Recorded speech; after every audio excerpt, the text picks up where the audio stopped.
favor. Feliz Día de la Bandera. Bueno. Ninguno de nosotros nos pusimos escarapela, conste. Igualmente, sí, es cierto. ¿Cómo estás? Bien, muy bien. ¿Arrancamos? Sí, señor. ¿Qué es la bandera? Digo, ¿tenés millajes controlados de cuánto viajaste por el planeta? No, no lo sé, no. Pero varias vueltas me da la impresión, ¿no? Sí, mucho. ¿Qué es la bandera argentina para vos? Bueno, es un símbolo, es un artefacto cultural. Algo que te estaba escuchando lo que decías. Era importante que el presidente mire el monumento, pero también que mire esa mirada sobre el río Paraná y tenga esa vista sobre tan, digamos, sugestiva, sobre el futuro, sobre Argentina. Siempre que veo el monumento a la bandera te agarra como cosita, ¿no? ¿Es cierto? Sí, sentís un poco esa gesta que pensaron en 1812. ¿Sentís que eso, digamos, somos casi de la misma edad, yo soy más viejo que vos? ¿Decís la edad o no tanto? Sí, 56, no, vos sos más sos joven. más viejo. Claro, estoy mejor, pero... Estás mejor. Después me dirás el secreto. Digo, a los 56 uno tiene bastante por delante, sí. Pero digo, has recorrido mucho. ¿Sentís que tenemos no sé, un espíritu de gesta en este momento en la Argentina o es el día a día tapar lo que hay? Tenemos un país, somos parte de un país complejo en eso. Yo creo que sí hay un espíritu de gesta. Yo creo que en cada argentino está ese espíritu de la inmensa clase media, culta, abierta al mundo, con expectativas de ascenso social o de movilidad social ascendente, que nos gusta ser amigos, que somos solidarios, eso está. Y por otro lado está otras cosas, por ejemplo el cortoplacismo, que tiene que ver con que vivimos en permanentes shocks. Y básicamente lo que veo cada vez más es una diferencia muy grande, un gap entre las expectativas y las realidades. Y ahora cuando está el Mundial de Fútbol también me divierte mucho leer y escuchar los comentarios de los críticos sobre lo que pasa.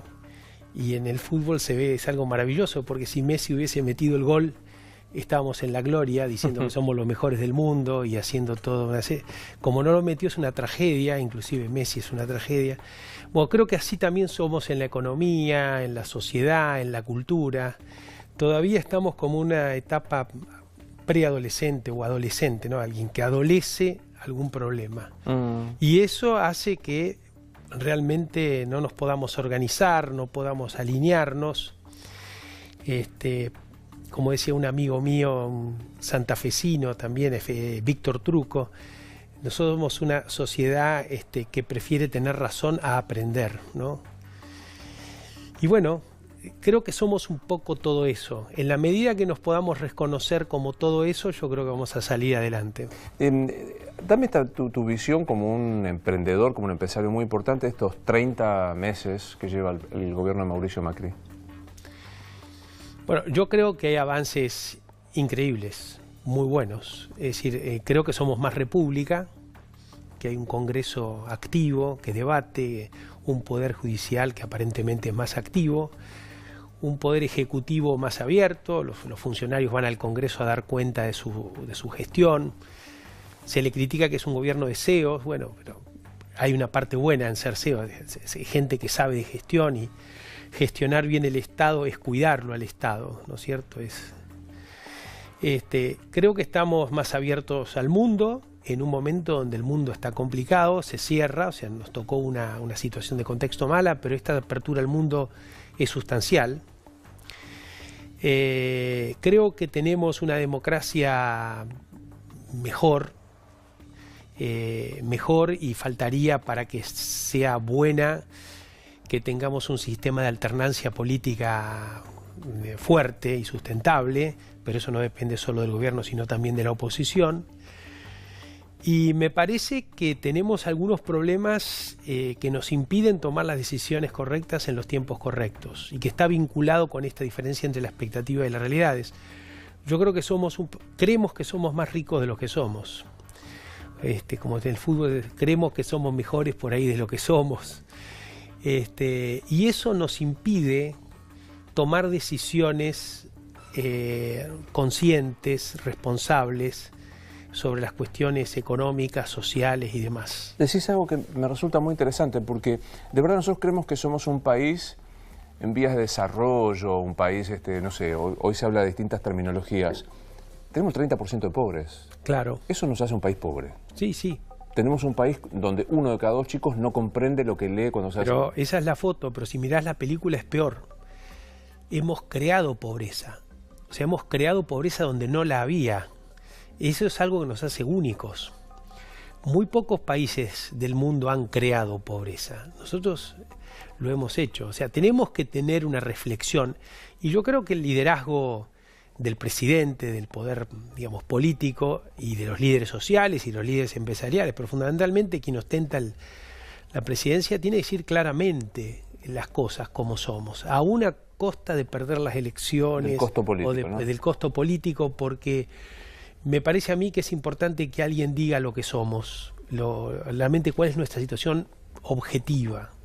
Trata de definirla. Digo, imagínate que le estás sugiriendo al presidente de turno, no importa que sea Macri. Definí hoy cuál es nuestra situación objetiva como país. Bueno, la situación objetiva es que nosotros no podemos subsidiar a la clase media para que viaje al exterior o haga compras al exterior, digamos, o se dé los gustos, digamos, de alguna manera de la clase media que le parece que es o que nos parece que somos. Yo me considero también hijo de la clase media. Es decir, que estamos tomando, ese es uno de los ejemplos, digamos, pero me parece que de esos hay muchos. No vamos a tener que hacer un esfuerzo muy grande todos para poder salir de la situación en donde estamos. Es más difícil de lo que creemos que es. Yo recién decía, y es impactante, porque uno viviéndolo debería tenerlo bien presente, pero cuando haces cuentas, cuando se licita la refacción del Monumento a la Bandera, hace 2 años el dólar estaba a 16, hoy está casi 29. Sí. Yo imagino que a vos, que sos un empresario, que cuando te juntás con tus amigos, alguno quiere saber porque cree que tenés información privilegiada, te dice, ¿nos la ponemos de sombrero en este momento económicamente hablando? No, bueno, digamos, los problemas son esos. Las oportunidades son enormes.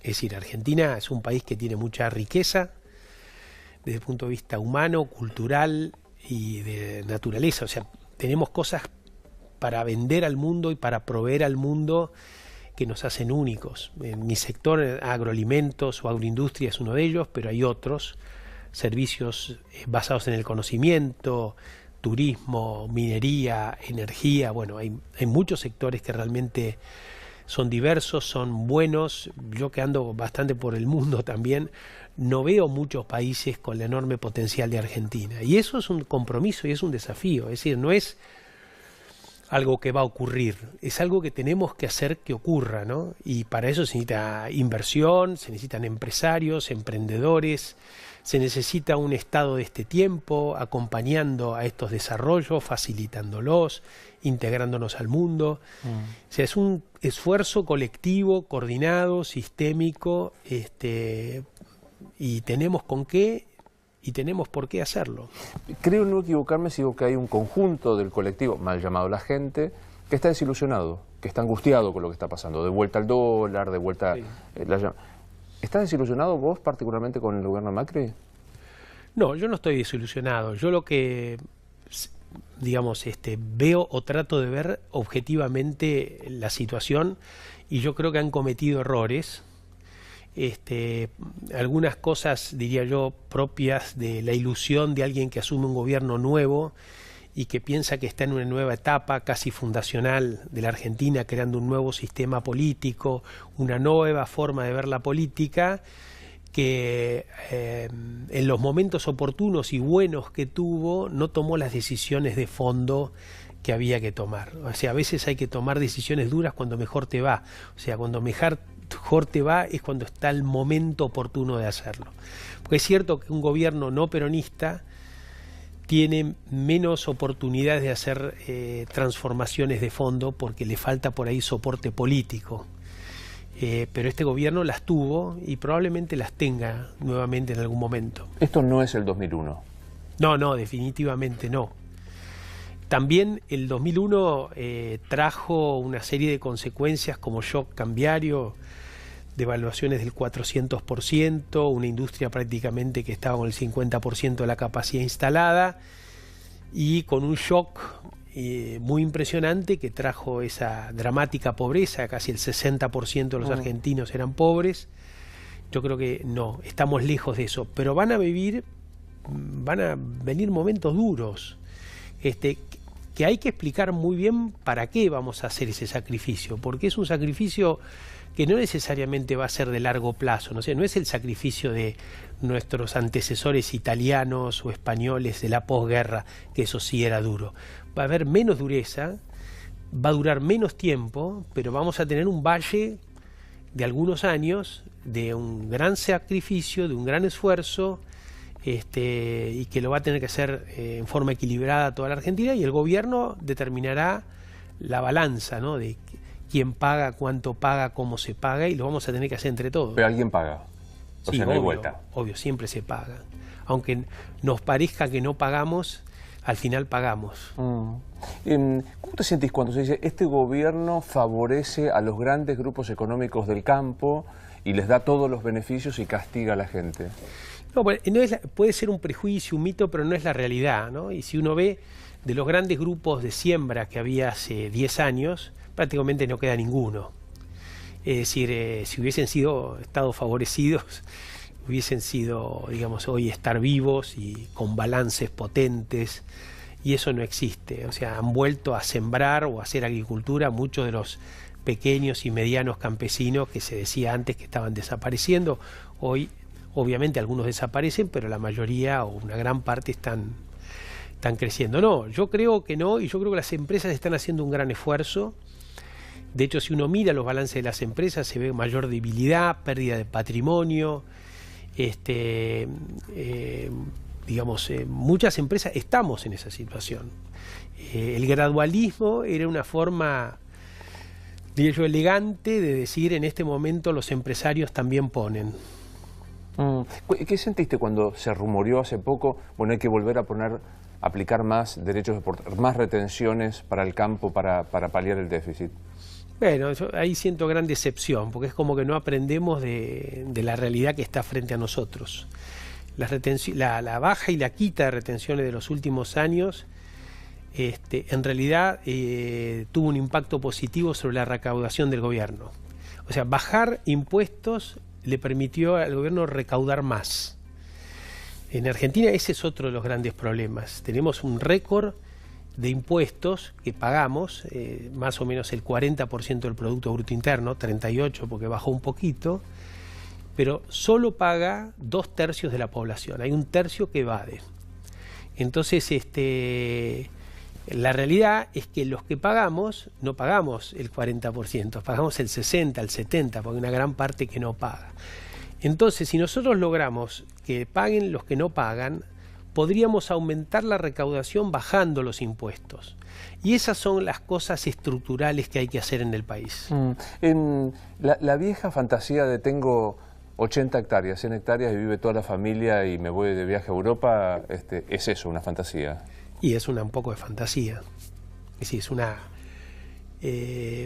sí, la fantasía está en la sociedad en todos lados. La fantasía lo tienen el empleado público, el empresario, y también esos pequeños productores o medianos productores. Digo, tengo hoy 80 hectáreas y sobrevivo haciendo, no sé, soja en mi zona, ponele. Depende de lo que hagas. Yo creo que con 80 hectáreas un matrimonio vive y puede tranquilamente, digamos, subsistir, pero es difícil. Ahora, el que tiene 80 hectáreas tiene que pensar en qué tecnologías nuevas, cambiar de cultivos más intensivos, o sea, crear un sistema productivo adecuado a esa cantidad de hectáreas. Pensando en esto y en esta situación, ¿el dólar para el campo casi a 29 pesos es un dólar cómodo? Tengo dos respuestas que darte. Primero, que el tema del dólar no es solo una foto de lo que es hoy, sino una película. Yo creo que el tipo de cambio tiene que seguir a la inflación. O sea, no es lo que es hoy, sino que un poco qué es lo que va a pasar en los próximos meses. Hoy puede estar bien, pero puede estar mal. Y el tipo de cambio, en realidad, es la consecuencia de la falta de competitividad del país. Nosotros tenemos que saber que la enfermedad es la falta de competitividad. Esa falta de competitividad hace que haya más pobreza y además cuando vos tenés un país que es poco competitivo necesitas un tipo de cambio devaluado, digamos, un peso débil. Porque sí, o sea, que porque yo produzco esto, en términos dólares, cueste menos, devalúo para que cueste menos. Y efectivamente, es la consecuencia de esa competitividad. A la medida que vayamos creciendo en competitividad, vamos a ir fortaleciendo el peso y vamos a ir fortaleciendo salarios. Porque la contracara de un peso débil son salarios más débiles también en términos de intercambio con el mundo. Entonces, tenemos que trabajar sobre el tema de competitividad. Es un arduo trabajo, pero es un trabajo que al final rinde. Hay ejemplos en el mundo de países que han salido muy rápido de esa situación. Y la competitividad tiene que ver con la productividad, tiene que ver con el trabajo, tiene que ver con los impuestos, con la calidad del Estado, con la inserción al mundo, con la inversión en investigación y desarrollo en un mundo que se va transformando. Es decir, son muchas las cosas que hay que hacer para eso. Así que yo te diría, me preocupo menos por el dólar, porque sé que al final es una guerra que se vence y se puede ganar trabajando sobre las causas y no sobre las consecuencias. Devaluar sin cambiar la competitividad es pan para hoy, hambre para mañana. Y cada vez más hambre y menos pan más rápido, ¿no? Es pan para hoy, hambre para mañana con más pobreza. Es el círculo vicioso que nos ha llevado hasta donde estamos hoy. Que ya lo hemos visto, o sea, ¿por qué se repetiría otra consecuencia de un hecho que hemos repetido a lo largo de la historia, no? Yo creo que tenemos todos de alguna manera la ilusión de ser algo distinto, algo nuevo, algo que va a generar resultados por obra y por magia, no sé. ¿Y qué sentís cuando Carrió te dice, no quieren liquidar, tienen los dólares a Covachava, la cosecha? Yo personalmente le tengo mucho aprecio a Carrió, así que puede decir cualquier cosa. La realidad es que no es así, digamos, bueno, de hecho, los hechos, digamos, vos ves cuánto se liquidó el año pasado, cuánto se liquidó hoy, este año se liquidó muchísimo más que el año pasado. Lo que pasa es que hay menos granos, por la sequía, por las inundaciones. Es decir, el productor este año en general ha perdido dinero enormemente, por eso liquida menos porque tiene menos. Eso también nos define como un país pobre, ¿no? O sea, dependemos de la naturaleza, dependemos casi del azar. Por supuesto, y en este caso no dependemos de un recurso como la minería o como la energía, como el petróleo, sino que es algo un poquito mejor, porque dependemos del esfuerzo de 100.000 productores y casi 500.000 personas más que están alrededor, pero sí, y es muy emotivo cuando uno viaja por el campo, ver más allá de lo que sale en el diario todos los días, y esta, digamos, agobio que hay cotidiano, la gente como labura. La gente sale a sembrar, cultiva, tecnología, quiere lo mejor, compra maquinarias. Es como que hay otro país del otro lado de la General Paz.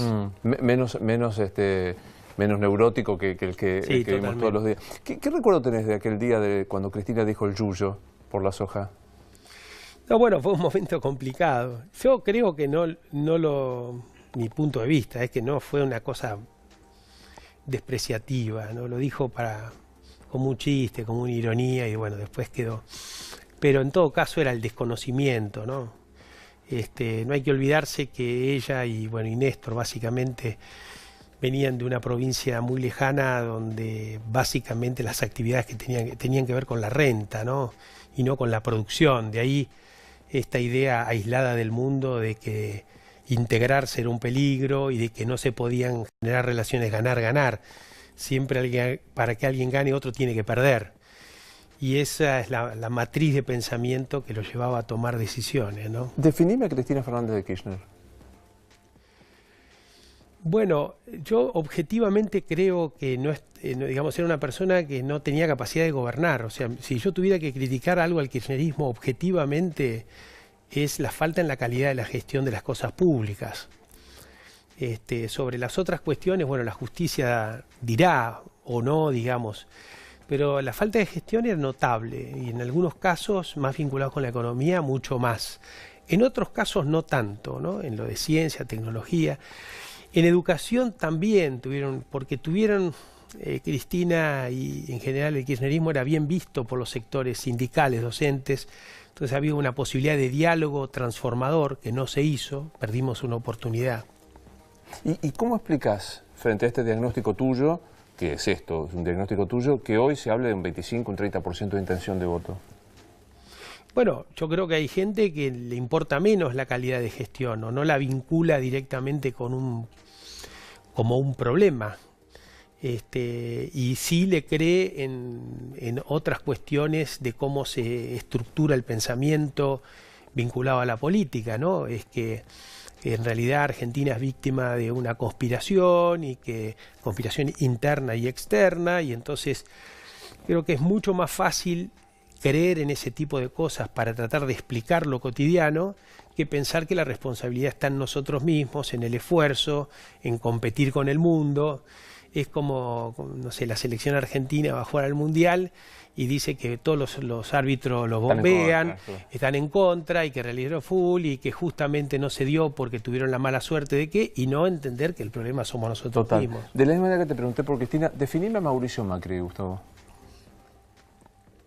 Bueno, Mauricio Macri es un hombre que viene del sector privado y decidió hace muchos años, muchas décadas, dedicarse a la función pública. Creo que eso es una frontera, ¿no? Es algo muy loable. Nosotros uno de los problemas que tenemos es que hay poca gente del sector privado que va a lo público y poca de lo público que va a lo privado. Son como dos mundos separados. Hay una grieta ahí, sí. Y eso impide que haya un diálogo fecundo entre esos dos mundos. O sea, en la medida que haya un flujo mayor, es muy bueno. En Brasil sí hay un flujo mayor y eso realmente es muy positivo para la política brasileña. Entonces, él rompe de alguna manera esa historia, llevó a mucha gente al sector privado de la política, gente con vocación de servicio, y me parece... Y creo que en este momento... básicamente los últimos comportamientos que tuvo en la crisis, estoy viendo a alguien que es un líder a su manera, te puede gustar o no, te puede gustar cómo habla, cómo no habla, lo que piensa, pero es un estilo de liderazgo que está dispuesto a sacrificarse para que las cosas cambien.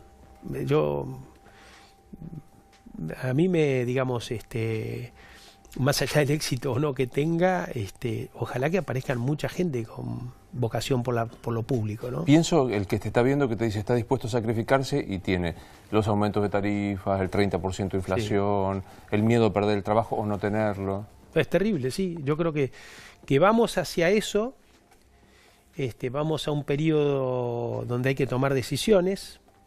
Esas decisiones no necesariamente son en contra de los sectores más pobres. Creo que de hecho este gobierno está poniendo más dinero y más ayuda que el gobierno anterior en los sectores de menos recursos.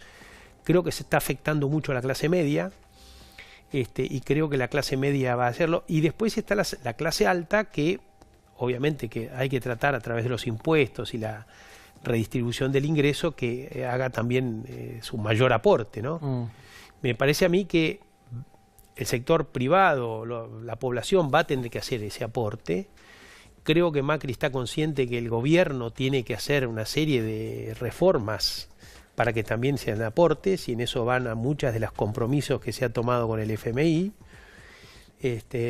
Y me parece que Macri es un buen líder para este momento para hacer eso. ¿Te hace algún ruido volver al fondo?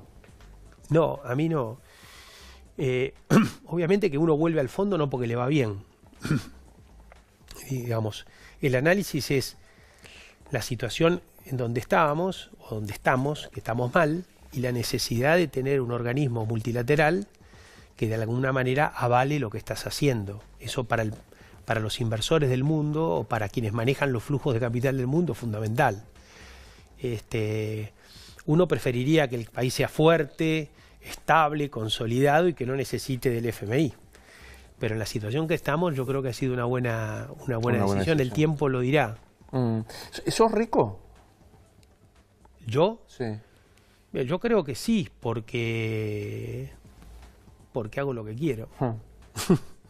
Hago lo que quiero y mi trabajo me gusta, digamos, me doy los pequeños lujos que me gustan, que básicamente es viajar, aprender, la música. Digamos, hago lo que me gusta. ¿Para qué sirve la plata? Para eso, para hacer lo que uno quiere. Ergo, para ser feliz. Por supuesto.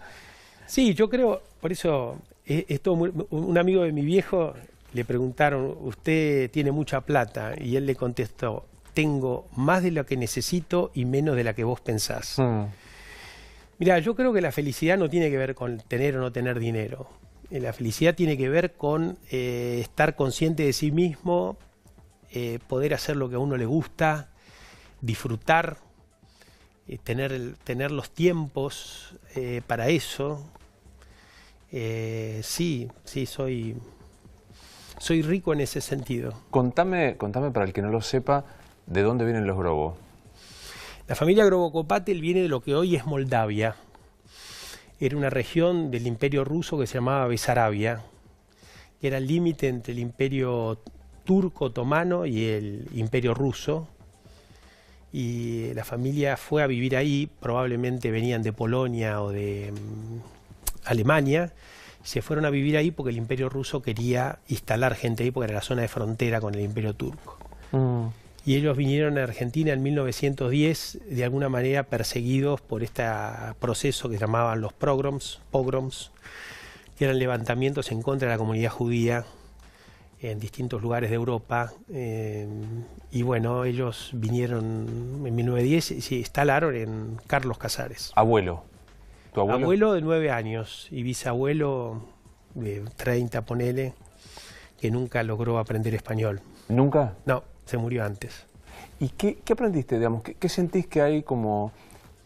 Viste que uno siente que en algún momento, y nuestra edad es muy propicia para eso, uno dice, esto es mi viejo, o esto es mi abuelo, esto es la sangre que aprendí, que vino inculcado en una enseñanza que le gana a cualquier universidad? Y yo creo que soy fruto de ese espíritu de inmigrantes que luchaban por la libertad. Yo lucho por mi libertad, del esfuerzo, del trabajo. Yo creo que soy básicamente alguien que trabaja mucho y que me esfuerzo mucho, pero también con el agregado de algo argentino, ¿no? Yo estudié en la escuela pública, primaria, secundaria, universidad. Tengo esta vocación también de transformar, digamos, de que Argentina es un país de muchas oportunidades, es un país que te ayuda a progresar, es un país que te permite ver el mundo con una óptica diferente. De hecho, en el mundo, la mayoría de los argentinos que están diseminados en el mundo les va bien. Y está dispuesto a luchar acá, digamos, para mejorar Argentina, para torcer este rumbo de pobreza. Yo lucho por mi libertad, dijiste. Sí. Creo que la libertad es un camino. Sí, y digamos, uno tiene internamente muchas trabas para ser libre. Por ejemplo. Tiene el deber ser, la responsabilidad con otros. A veces uno se va a dormir pensando que tiene mucha gente que trabaja y que dependen de uno y de la empresa y de los hijos y de la familia, y bueno, esas cosas de alguna manera te condicionan la libertad. Sí. Y pensaba, digo, en lo que se espera que vos seas. También, con el tiempo uno es más libre, pero es un trabajo. Y en algún momento dijiste, en los hoteles que pones, Gustavo Grobo-Kopatel, profesión... Ingeniero agrónomo. ¿Seguís poniendo ingeniero? Sí, siempre. No empresario, no, ingeniero agrónomo. ¿Y en algún momento dijiste, me voy al mismísimo diablo? No, nunca se me ocurrió eso. Nunca se me ocurrió... Es decir, uno es lo que es y es de su tiempo, ¿no? O sea, no haría ahora las cosas... Yo estoy haciendo un trabajo en Ghana ahora, en África, de consultoría, y digo, qué sé yo, si tuviera 25 años, como era yo a los 25 años, me iría a trabajar a Ghana. pero ahora a los 56 no. ¿Cómo Uno es de su tiempo, tiene que respetar eso. llegaste a Ghana y por primera vez? ¿Qué primer foto sacaste? Bueno, hay determinadas características que definen culturas. Es África, como cuando uno llega a la India y dice esto es India, o a China y dice esto es China. Esa frase, digamos, contiene muchas cosas.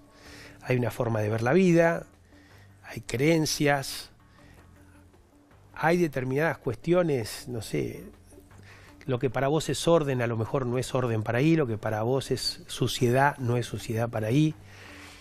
Entonces uno se siente pequeño, ¿no? Como se siente como que tiene que ser parte de ese mundo o aprender a ser parte de ese mundo. Ese es un ejercicio interesante para hacer. Juzgar menos y tratar de comprender más. Sí, claro, sí. ¿Y dónde más estás laburando? ¿Estás haciendo cosas en Ghana? Bueno, en Brasil supongo que seguís haciendo. Brasil muy poco. Estuve haciendo algo importante en Colombia para el gobierno. Estuve haciendo cosas en Chiapas, en México. Y estuve haciendo algo para el gobierno nacional, para el Plan Belgrano. En países como Kazajstán, estuve en Albania. Ahí estuve con la Universidad de Harvard haciendo cosas juntos. Lo de Ghana ahora me divierte mucho. Me imagino. Es una entrada, digamos, si uno mira el mapa, ahí atrás tenés un mapa vos, Argentina está mucho más cerca de West África que de Europa. Es decir, que nuestros socios es el Mercosur y el oeste de África, que además demandan los productos que nosotros tenemos. Ahí hay enormes oportunidades para Argentina. Pero culturalmente, o no sé, metafóricamente nos sentimos más cerca de París que de... No, sí, eso sí. Eso sí. A pesar de que todas estas fueron colonias europeas, nosotros, lo nuestro es Europa, sin duda. Sin duda. ¿Seguís haciendo música? Sí, sí. Canto la semana que viene en Mendoza y canto en el CCK en agosto, música de cámara argentina. Y además tengo el trío que vos conociste. Claro. Sí. Digo, cantás y haces música lírica. Sí, las dos cosas.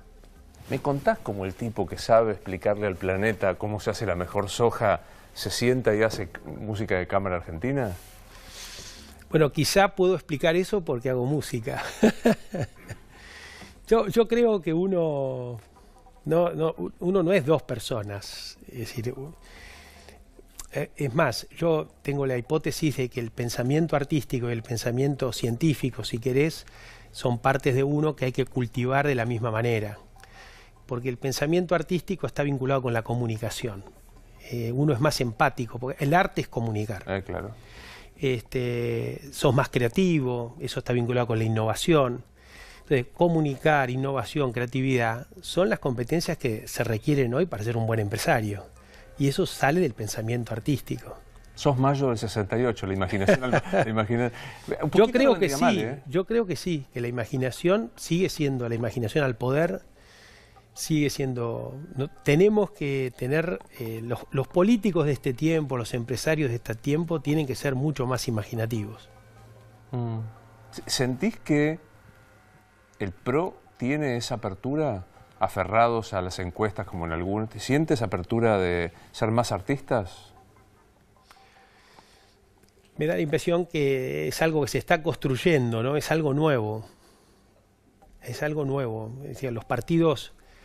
Radical tiene más de 100 años, el peronismo tiene, no sé, más de 60 años. Son partidos que, inclusive con todos esos años, todavía no se sabe muy bien qué es cada uno, ¿no?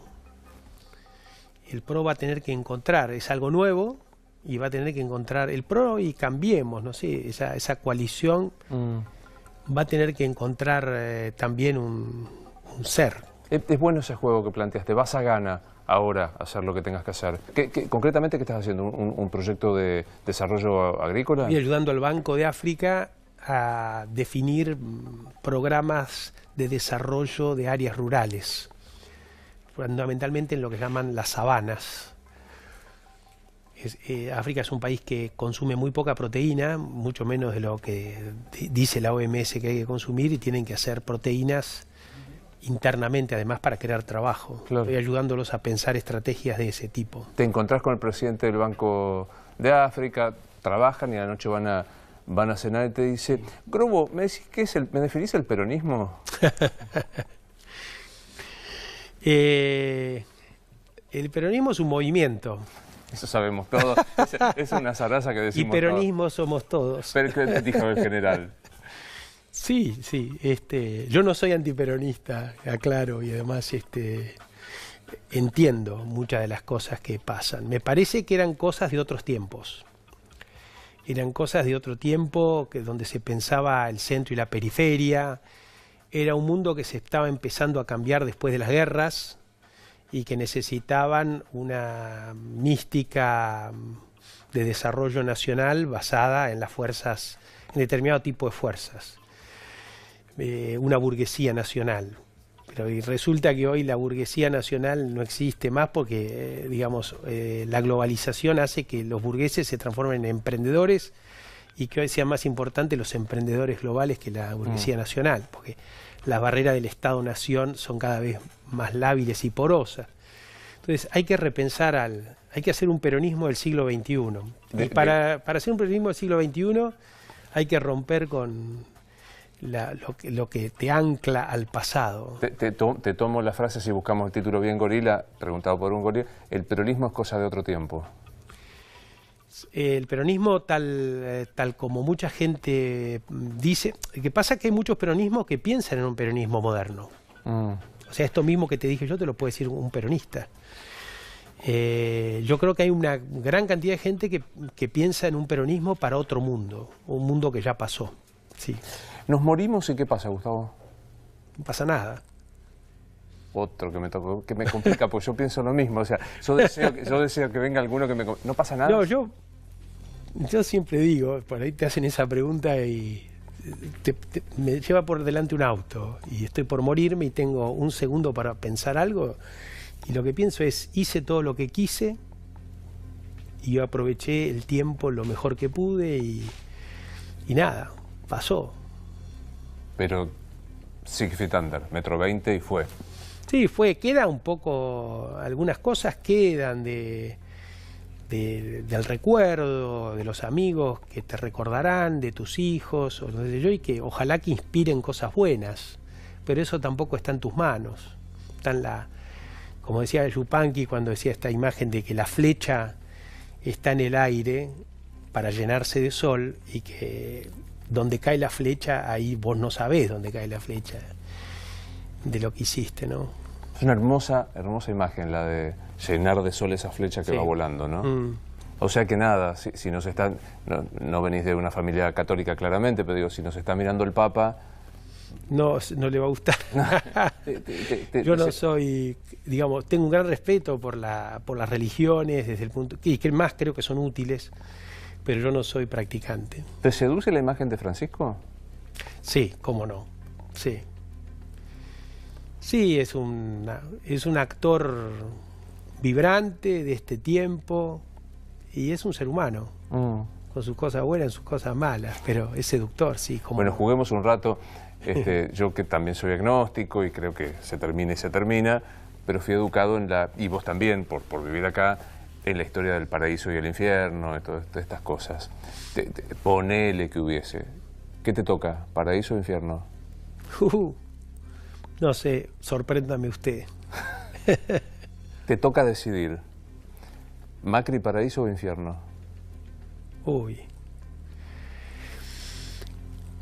Mirá, esto del paraíso y del infierno es una metáfora que a veces es bueno que te toque el paraíso y a veces es bueno que te toque el infierno y no necesariamente es malo o es bueno. No, te concedo el purgatorio, te doy una tercera opción por si querés más. ¿Te querés ir vos o querés No, yo creo que, el paraíso y el infierno está en cada uno, es decir, si yo soy una persona que estoy arrepentida y estoy alterada porque he hecho cosas mal, bueno, ese es el infierno, ¿no? En cambio, si soy una persona que estoy en paz, que todas las noches me voy a dormir tranquilo, que no tengo nada pendiente, bueno, ese es el paraíso, ¿no? Y no estoy en la cabeza de Macri para saber qué siente todas las noches. Totalmente. Ni te pregunto por qué. Al lado de Juliana debe sentir el paraíso más que el infierno. Bastante más parecido, ¿no? Sí. Ni te pregunto por Cristina, porque debe ser más o menos lo mismo. Sí, debe ser más o menos por lo mismo. ¿Hay algo que no te pregunté que te hubiera gustado que te preguntara? No, Luis, un gusto estar contigo Por favor. acá. Siempre te conozco de tus épocas de Rosario y De cuando los dos éramos jóvenes. éramos jóvenes, y te felicito por la Gracias. carrera. Se necesita gente en los medios provocadora, responsable, comprometida. Sí, todo eso sos. Gracias. Me quedé pensando en tu definición de felicidad. Es hacer lo que uno quiere hacer. Sí. ¿Y el éxito es? Es un breve periodo entre dos fracasos. ¿Estás hoy en el extremo de esas coyunturas o estás en el medio, en ese breve periodo? Se superponen. Siempre en la vida hay éxitos y fracasos que conviven. Sí, no te puedo decir ahí.